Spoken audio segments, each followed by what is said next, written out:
जम्मू कश्मीर अपनी सर्दी और बर्फबारी के लिए जाना जाता है, लेकिन इस साल विंटर सीजन में ना बर्फबारी नॉर्मल रही और ना ही बारिश। इसी मुद्दे पर हम बात कर रहे हैं वेदर डिपार्टमेंट के डायरेक्टर मुख्तार अहमद के साथ। मुख्तार जी, आपका बहुत बहुत शुक्रिया हमारे साथ जुड़ने के लिए। सबसे पहले ये बताइएगा कि 24 से 48 घंटों में जम्मू कश्मीर के मौसम के हवाले से क्या कुछ अपडेट रहने वाली है? जी बहुत बहुत शुक्रिया। अभी मौसम ड्यूरिंग नेक्स्ट 24-48 आवर्स जो है अभी थोड़ा सा क्लाउडी रहेगा। मौसम थोड़ा सा खुली हल्की धूप, लेकिन प्रेसिपिटेशन के बहुत ही कम चांसेस है। एक्सेप्ट हायर थोड़ा light snowfall for week period थोड़ा सा एक्सपेक्टेड है। कुछ एक हायर इसमें खासकर नॉर्थ या सेंट्रल कश्मीर के दूर दराज के पहाड़ी इलाकों में। बाकी एक्सेप्ट वेदर जो है जनरली ड्राई रहेगा मोस्ट ऑफ द प्लेसेस के अंदर। और भाई शाम से जो है एक एक्टिव वेस्टर्न डिस्टर्बेंस जो है अप्रोच करेगा। अच्छा। उसके कारण वाइड स्प्रेड बारिशें बर्फबारी के चांसेस हैं कुछ एक पहाड़ी इलाकों के अंदर, specially Chenab valley, Pir Panjal range के कुछ एक डिस्ट्रिक्ट और इसी तरह जो साउथ कश्मीर के कुछ एक डिस्ट्रिक्ट हैं, यहाँ पे हैवी स्नोफॉल रेनफॉल के चांसेस हैं। कुछ एक मैदानी इलाकों में भी लाइट स्नोफॉल की पॉसिबिलिटी है।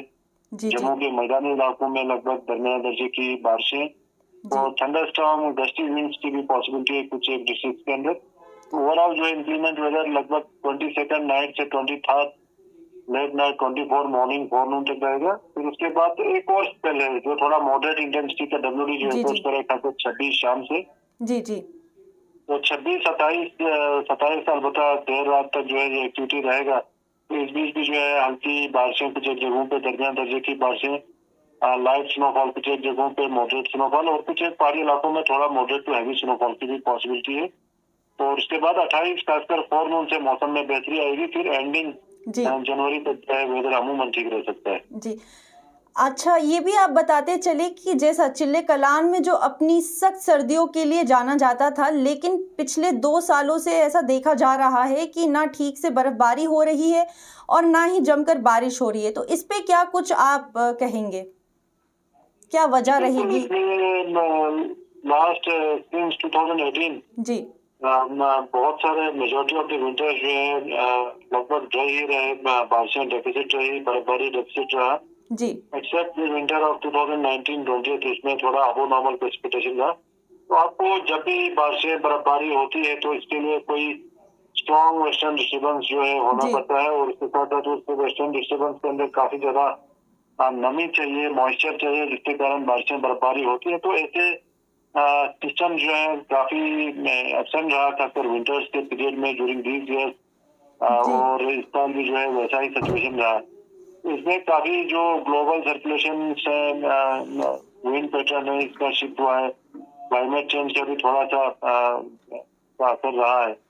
और उसके साथ साथ जो क्लाइमेटोलॉजिकली अगर हम देखेंगे तो नवंबर दिसंबर जो है उतना ज्यादा वेट नहीं है एज कम्पेयर टू फरवरी मार्च अप्रैल। तो सबसे ज्यादा बारिशें बर्फबारी यहाँ फरवरी मार्च अप्रैल के महीने में होती है। तो ये चीज भी हमें थोड़ा सा मद्देनजर रखना है।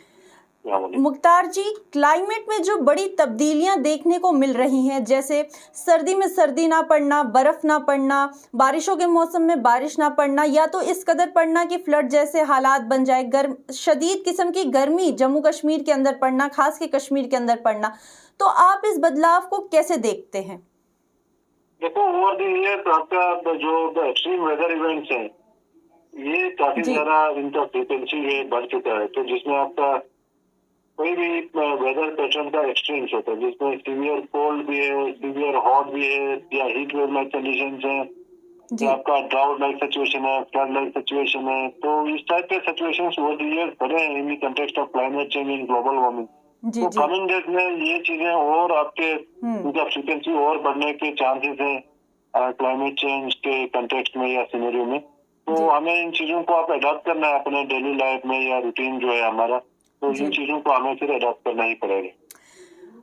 मुख्तार जी, कम बर्फबारी और बारिश ना होने की वजह से किसानों और बागबानों पर जो बुरा असर पड़ रहा है, उस पर आप क्या कहेंगे? इसमें देखो, खासकर Himalayan region like Jammu and Kashmir, जहाँ पे स्नोफॉल जो है लाइफ लाइन काम करता है जी। तो आपका एब्सेंस ऑफ स्नो या स्नो नहीं पड़ना या आपका डेफिसिट रेन स्नो कोई भी चीज कह लें हम तो काफी ज्यादा इम्पोर्टेंट है, क्योंकि ये लाइफ लाइन की तरह काम करता है। जी तो आपका इरिगेशन पर्पज के लिए पानी चाहिए, आपको ड्रिंकिंग वाटर पर्पज के लिए, एग्रीकल्चर के लिए, हॉर्टिकल्चर के लिए, इलेक्ट्रिसिटी जनरेशन के लिए, जी सब कुछ जो है आपका ग्लेशियर्स पे डिपेंड है। ग्लेशियर जो है बर्फ पे डिपेंड है। तो अल्टीमेटली आपका टाइमली स्नोफॉल होना काफी ज्यादा जरूरी है जब हम एग्रीकल्चर सेक्टर जी। में किसी भी सेक्टर को अगर हम देखते हैं। इसी के बीच में मुख्तार जी आप ये भी बताइए कि जैसे कम बर्फबारी की वजह से आने वाले दिनों में, यानी जैसे गर्मियां आने वाली हैं, तो इसमें क्या जम्मू कश्मीर के अंदर पानी का क्राइसिस देखने को मिल सकता है? क्योंकि जिस तरीके से बर्फबारी देखी जा रही है उससे ये अंदाजा लगाया जा रहा है, क्योंकि जम्मू कश्मीर में बर्फबारी बड़ा इंपॉर्टेंट रोल पैदा करती है वाटर बॉडीज पे, तो इसका क्या कुछ असर पड़ेगा वाटर क्राइसिस होने में? ऐसे कोई अभी से कहना काफी मुश्किल है। स्टिल भी है, फरवरी लेफ्ट, मार्च लेफ्ट, उसके बाद अप्रैल में भी बर्फबारी होती है पहाड़ी इलाकों में। जी तो उसके बाद मानसून का पीरियड भी, तो ये कहना काफी इमेच्योर होगा कि अभी से वाटर क्राइसिस होगा ये या बाकी चीजें होंगी।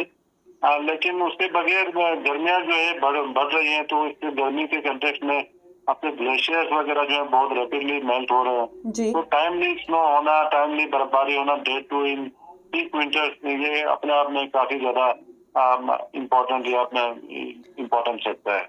तो मुख्तार जी, मौसम जिस तरह से बदल रहा है और जिसका अंदाजा लगाना भी मुश्किल होता जा रहा है, क्या ये सब कुदरत की तब्दीलियां हैं या फिर इंसानी गलतियों जैसे पोल्यूशन का नतीजा है ये सब कुछ होना? देखो, ये क्लाइमेट चेंज है। क्लाइमेट चेंज को हम नजरअंदाज नहीं कर सकते हैं, और क्लाइमेट चेंज के सिनेरियो में, कंडीशंस में वेदर फोरकास्ट जो है काफी ज्यादा टफ भी है, चैलेंजिंग भी है। यू डोंट नो व्हेन कब ये चीजें चेंज होंगी अचानक से, तो काफी ज्यादा मुश्किल भी है, और आपको ये चैलेंजेस एक्सेप्ट करने हैं और आपको आगे बढ़ना है। जी। इसी बीच एक अहम सवाल, जैसे फ्लड, लैंडस्लाइड या क्लाउड बर्स्ट जैसे हादसों से पहले वार्निंग देना किस हद तक मुमकिन होता है?